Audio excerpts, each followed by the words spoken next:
Salut, c'est Tom Bouboule. Alors aujourd'hui on va parler de la vision périphérique. La vision périphérique, qu'est-ce que c'est? Il faut savoir qu'il existe deux types de vision qui sont totalement différentes mais qui sont indissociables.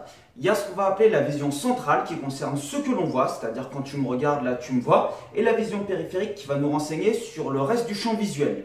Alors concrètement, qu'est-ce que c'est? C'est quand tu es en train de me regarder, tes yeux ils sont focalisés sur l'écran. Donc ça c'est la vision centrale, tu te focalises sur l'image. La vision périphérique, c'est tu vas continuer de me regarder sans détourner le regard et tu vas apercevoir des choses à gauche, à droite. Tu peux évaluer différents éléments de la pièce qui t'entoure. Ils seront flous, mais tu peux les identifier. Et ça, c'est ce qu'on appelle la vision périphérique.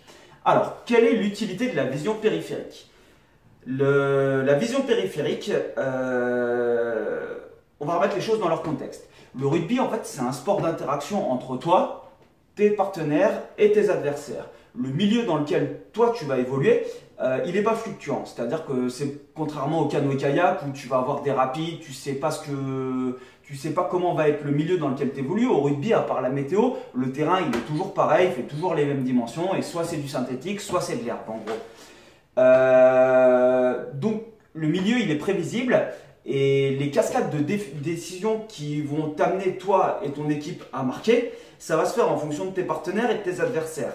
D'accord? La question qu'il faut que tu te poses, c'est est-ce que tu es capable de te concentrer sur la trajectoire d'un ballon et en même temps de prendre des informations sur tes partenaires et tes adversaires?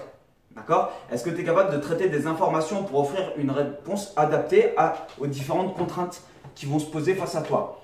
Et le but de développer la vision périphérique, ça va être quoi? Ça va être de réduire ce temps sur lequel tu vas travailler pour traiter des informations.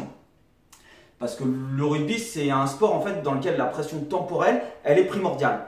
Plus tu vas te rapprocher du haut niveau et plus le niveau de jeu il augmente, plus la pression temporelle pour réaliser un geste, elle est forte. C'est-à-dire que si tu es capable de traiter des informations plus rapidement, tu es capable de prendre des décisions plus rapidement, à partir de là, tu vas être meilleur que ton adversaire.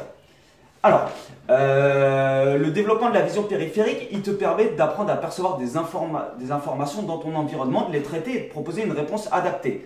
En appliquant ça au rugby, tu vas te dire quand est-ce que ça peut servir. Bon, ben c'est simple, un demi de mêlée qui va ramasser le ballon, est-ce qu'il est capable, pendant qu'il va sur le point de fixation pour ramasser le ballon, de prendre l'information sur ses adversaires, ses partenaires, la couverture du R2, la couverture du R3 et en même temps de traiter les informations, est-ce que le rapport de force a été positif, négatif pour adapter sa réponse?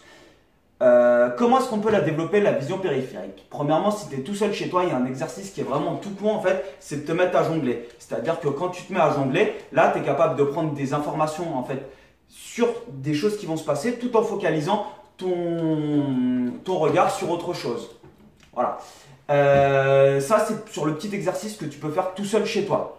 Dans la vie de tous les jours, à quoi ça va te servir? Ça va pouvoir te servir à éviter un vélo qui arrive de côté, à repérer une boîte de gâteaux préférée dans un rayon de supermarché, identifier des dangers possibles.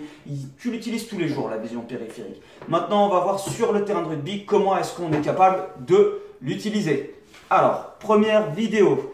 On a un joueur qui commence de dos, l'autre joueur qui commence avec ses bras ici et il y a des ballons qui vont arriver de la gauche vers la droite. Le but c'est que celui qui envoie les ballons, il ne les mette pas trop loin, c'est juste de faire réagir en fait le réceptionneur et que le réceptionneur soit alerte en train de regarder à gauche ou à droite pour savoir où le ballon va arriver. Un autre petit exercice qui est plutôt sympa, c'est un exercice dans lequel il va y avoir un joueur qui va être au milieu d'un carré et qui va se déplacer. Et le but de ce joueur, c'est de réceptionner le ballon et de redonner le ballon à l'envoyeur, tout en restant sur la ligne des deux joueurs qui vont se déplacer sur le côté. Et donc là, il va être obligé en fait de traiter des informations avec sa vision périphérique en face et côté, tout en ayant sa vision centrale qui va être focalisée sur l'arrivée du ballon, en préparant ses mains et en renvoyant le ballon. Voilà, c'est la fin de cette vidéo sur la vision périphérique et l'utilité que ça peut en avoir. Si tu recherches sur internet, tu verras que les clubs professionnels ils l'utilisent de plus en plus. Alors eux, c'est pas sur des petits exercices de jonglage ou avec un ballon. Ça va être sur des spots lumineux sur lesquels les joueurs doivent aller toucher des spots lumineux dès qu'ils apparaissent. C'est notamment Toulouse qui l'utilisait. Voilà, j'espère que la vidéo elle t'a plu. N'hésite pas à t'abonner et à liker comme d'habitude et à partager. Et on se revoit la semaine prochaine pour une autre vidéo. Allez, ciao!